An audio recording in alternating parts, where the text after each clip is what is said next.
My brothers and sisters, let us open the door to truth. Even when the winds outside howl with fury, let us lift the veil off silence and walk heads unbowed into the fire of injustice with our spirits untouched. Today the earth shakes not just from bombs or boots, but from the rising heartbeat of those who refuse to be chained. There is a stir in the east, a whisper carried on the desert wind, turning into a war cry. The Syria-IRAN compact stands not as a threat, but as a testament. It is not merely about rebellion. It is about rising. It is about reclaiming dignity in a world that forgot how sacred it is. And yes, Iran strongly condemns the Zionist shadows that trample over the rights of the oppressed. But this condemnation is more than words. It is the echo of centuries of resistance. No matter how deep the silence grows, truth is not lost. It waits. It lingers beneath the surface, like the roots of an ancient tree, unseen but alive. In every land where injustice sets its heavy boot, the truth finds a way to grow. When justice is denied, when voices are choked, when entire nations are painted as villains simply for refusing to kneel, the earth itself begins to stir. Syria and Iran know this stir well. They do not seek war for the sake of destruction, nor rebellion for the thrill of chaos. What they seek is something far older, far holier, the right to live with dignity. These two nations, though scarred by war, sanctions, and lies, rise today not as enemies of peace, but as defenders of a truth too long ignored. The Syria-IRAN compact is not a reckless alliance, it is a signal, a message sent into a sky that has long refused to listen. It is not the whisper of aggression, but the roar of long-silenced dignity returning to its feet. For decades they have been the targets of manipulation, their names smeared in global narratives, crafted not for justice, but for control, and yet they have endured. Their resistance has not just been with weapons, but with will, not just with protests, but with presence. When the world denied their truth, they carved it in stone. When the media distorted their voices, they taught their children to remember it by heart. And now, as the pressure grows, as the occupation spreads, and as the Zionist regime continues its campaign of displacement and control, Iran's voice rises not in rage but in resolve. It condemns not because it seeks to destroy, but because it refuses to be complicit. It stands firm not for the thrill of defiance, but for the sacred duty of remembering who they are and what they deserve. Truth, you see, is not always gentle. Sometimes it is fierce. Sometimes it comes dressed in fire because the lies that try to bury it have become too heavy. But truth does not die. It may be ignored, twisted, or drowned out by louder machines. But it lives in every mother who holds her child close when the bombs fall. It lives in every prayer whispered behind broken walls. It lives in every man and woman who refuses to forget the taste of sovereignty, the meaning of homeland, the value of life free from foreign control. Iran and Syria's unity is not born out of desperation, but out of memory. Memory of promises broken, of treaties ignored, of civilians reduced to numbers. It is memory that fuels this compact, memory that shapes this resistance. And so when we hear that a rebellion is coming, we must ask, who is truly rebelling? Is it those who demand the right to live in peace, or those who deny it? Is it the occupied, or the occupier? The truth has waited long enough. It has been buried beneath years of propaganda and silence. But it is rising now. It is cracking through the stone walls of indifference. It is lifting the heads of those who had been bowed. When justice is denied, the earth does not sleep. It quakes. It groans. And from that trembling soil, people rise, not as destroyers, but as defenders. Syria and Iran are not stepping forward with hate. They are stepping forward with history on their backs and hope in their hands. They are not calling for annihilation, they are calling for acknowledgement, for sovereignty, for the end of lies. And that, in its rawest form, is the purest kind of truth, one that no amount of silence can bury again. You may break buildings, you may scatter people, but the spirit is made of fire. It cannot be erased by bombs, nor silenced by sanctions. It does not falter under threat, nor fade beneath the weight of propaganda. A heart that beats for freedom cannot be chained. It keeps beating, louder with every injustice, stronger with every attempt to crush it. And today that heartbeat echoes in the alliance between Syria and Iran, two nations whose resolve has only grown in the face of relentless pressure. Their unity is not a call to destruction, but a testament to resilience. It is not an act of aggression, but a declaration that their people deserve to live, breathe, and dream without fear. For far too long, their people have stood under skies filled with drones, in streets where silence was enforced by fear. They have been demonized, isolated, painted as enemies of progress simply for demanding what every nation deserves: sovereignty, safety, and self-respect. But the spirit of these nations was never broken. Wounded, yes. Betrayed, yes. But broken, never. And now, as they walk together in defiance of the oppressive systems that seek to control them, their message is clear. They are not here to surrender. They are here to remember who they are and to remind the world that dignity is not negotiable. Iran's voice, sharp and unwavering, has condemned the Zionist occupation not as a moment of heated passion, but as a position rooted in unshakable truth. It condemns because silence would be betrayal. It speaks because history demands it. In a world where double standards are the currency of diplomacy, where the powerful craft narratives to justify cruelty, Iran chooses to be unbending. Its heart beats for those who have no voice. Its spirit burns for those who still live under the weight of occupation and fear. And Syria, though battered by years of war and intervention, has never bowed. It has suffered the loss of life, land, and legacy, but it has not lost its pride. It has not lost its memory. It has not lost its people's fire. By standing with Iran, it is not choosing war. It is choosing truth. It is choosing to walk with those who understand what it means to be targeted, not for what they've done but for what they represent: independence, defiance, and the refusal to be used. This is not about hate. It is not about destruction.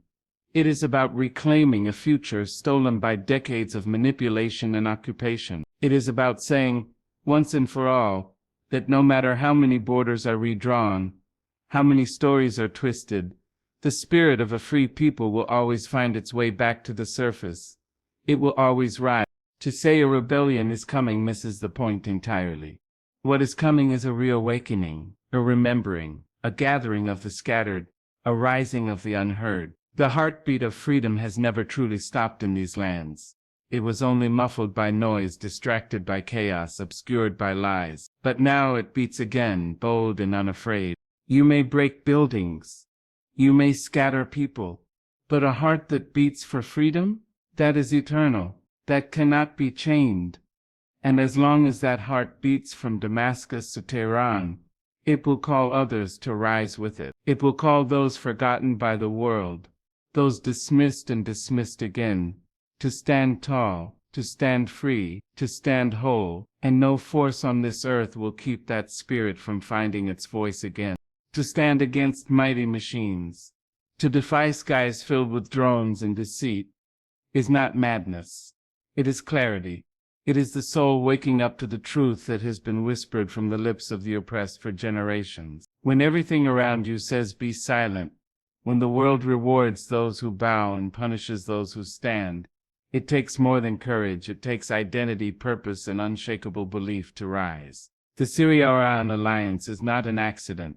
It is not born of desperation or manipulation. It is born of vision, of knowing that without justice there can never be real peace. Without respect there can never be unity. And without truth, any truce is only a temporary silence before another storm. Courage is the song we hum when the world tells us to be quiet. It is the language of resistance, not always loud but always present. Iran and Syria understand this melody all too well. They have heard it in the cries of mothers burying their children. They have heard it in the silence of bombed-out buildings, in the echoes of prayers said beneath collapsing roofs. It is a song passed from generation to generation, teaching their people that silence is not survival, it is surrender, and they will not surrender. This is not a battle of missiles. It is a battle of meaning. The Syria-IRAN compact stands as a declaration we will not be erased. We will not be defined by foreign media, by the victors of unjust wars, or by the interests of powers that see our lands as pieces on a chessboard. Together, these two nations sing a song not of vengeance, but of vision. They do not crave blood, they crave breath free from gas masks, from the surveillance of foreign eyes, from the pressure of sanctions meant to starve a people into submission. The courage they show is not a sudden fire, it is an old flame, one kept alive through decades of betrayal. One that has flickered but never died.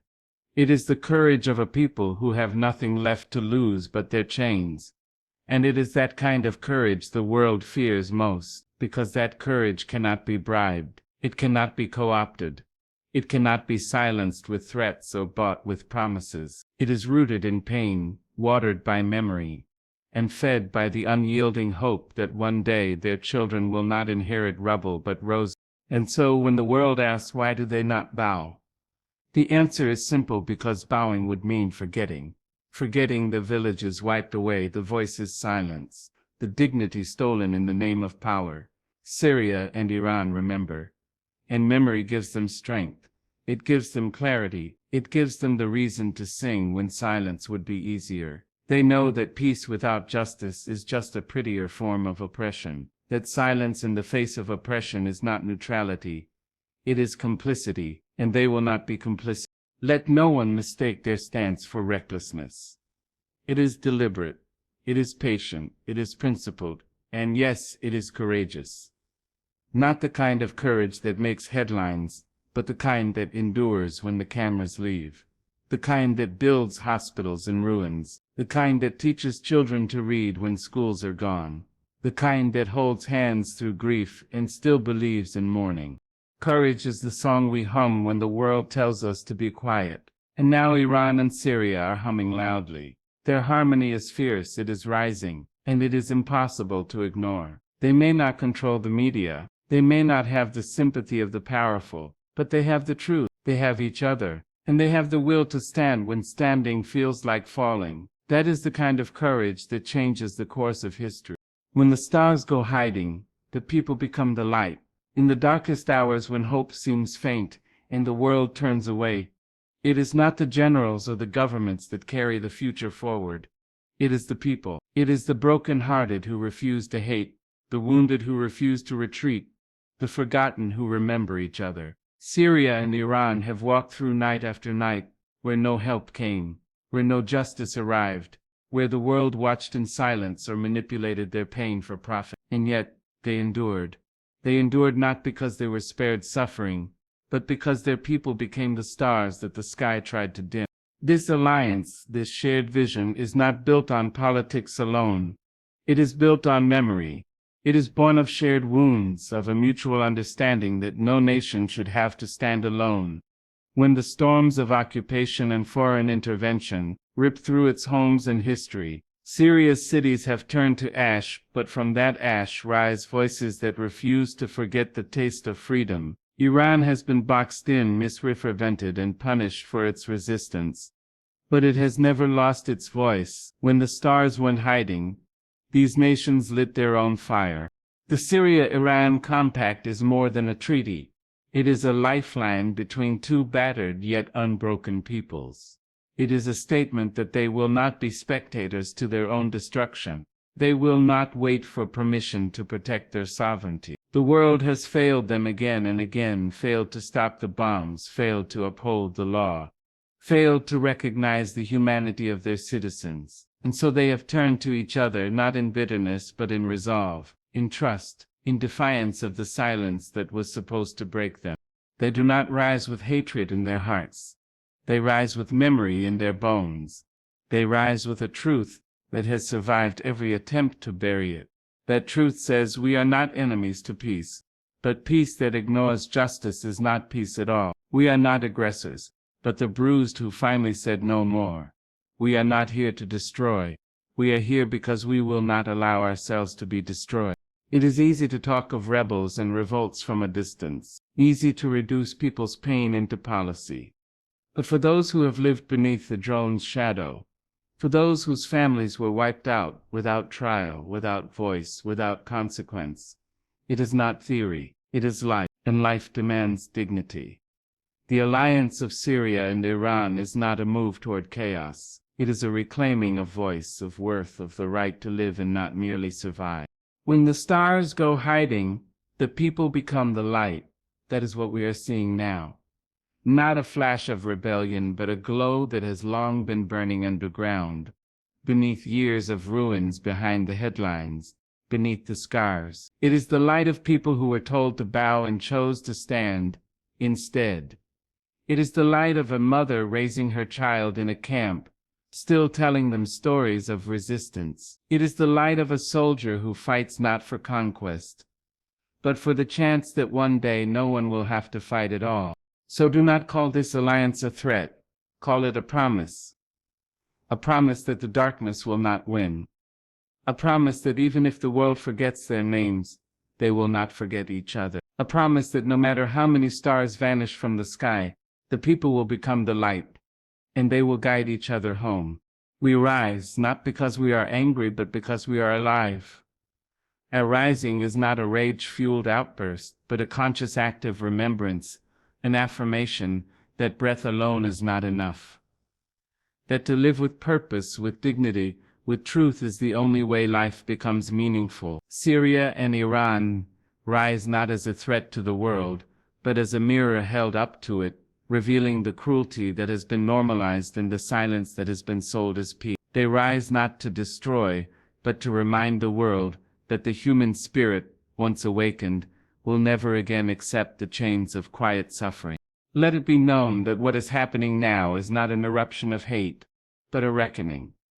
A reckoning with all the years of sanctions, drone strikes, propaganda and dehumanization. A reckoning with the stories rewritten by the powerful, the crimes dismissed because they were committed by allies, and the lives erased because they belonged to the wrong geography. Iran does not condemn Zionist aggression from a place of bitterness, but from a place of sacred duty. It speaks because to remain silent in the face of oppression is to bless it. It condemns because behind every missile launched and every wall erected lies a child robbed of their future, a people robbed of their name. Syria joins that voice not because it wants vengeance, but because it remembers. It remembers the cities turned to rubble, the neighborhoods turned into battlefields, the children turned into statistics. And in that memory is power, not the kind of power that oppresses, but the kind that awakens. A people who remember cannot be broken. A people who carry their past like armor cannot be erased. And it is this spirit that rises now, not to crush but to correct, not to destroy but to declare we are still here, we have not forgotten, and we will not accept a future written by those who sought to erase us. There is a lie often told in times like these that resistance is the same as rebellion, that standing up is the same as stirring conflict. But let us be clear, Iran and Syria do not rise to spark chaos. They rise to demand clarity. They rise to say that peace cannot come at the cost of submission, that justice cannot be traded for convenience, that sovereignty is not a privilege, it is a right. They rise because to remain kneeling would be to betray every soul lost in this long fight, every voice silenced before it could speak, every life extinguished before it could shine. Their rise is not loud with empty threats, but deep with quiet certainty. It is the certainty of a people who have been counted out again and again, only to rise stronger. It is the certainty of those who have walked through fire and emerged with truth in their hands. It is the certainty that the world may forget them, but they will never forget who they are. So we must see their rising not as a danger but as a declaration that they will no longer play the role written for them by their occupiers, that they will no longer allow their children to inherit a silence soaked in fear, that they will write their own story, even if they must write it in defiance, even if they must write it in fire. We rise not because we are angry but because we are alive, and to be alive is to feel, to remember, to resist, to hope. It is to look into the face of a world that tried to bury you and say, I am still here, I am still standing, and I will not be silent anymore.